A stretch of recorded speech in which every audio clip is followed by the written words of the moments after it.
In 2016, the UK became the first country to approve the use of a pioneering IVF treatment, called three-parent baby, or mitochondrial replacement therapy.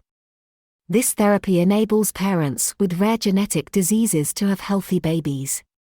The treatment is done by replacing the nucleus of a healthy egg cell with the nucleus of a diseased egg cell, which is then fertilized with the father's sperm. The resulting embryo has genetic material from 3 people: the mother, the father, and the egg donor. Recently, the fertility regulator in the UK confirmed that a baby was born using this technique in 2020. The parents, who have not been identified, were said to have lost 2 children to a genetic disorder called Barth syndrome, which affects the immune system, the heart, and muscles. The couple underwent the mitochondrial replacement therapy to prevent the disorder from being passed on to their child.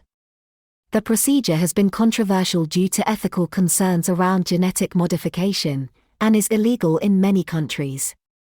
However, in the UK, the use of the therapy is tightly regulated and only permitted in cases where there is a high risk of the child developing a serious genetic disorder. The success of the procedure has opened up possibilities for other couples who are carriers of mitochondrial diseases to have healthy children with their own DNA.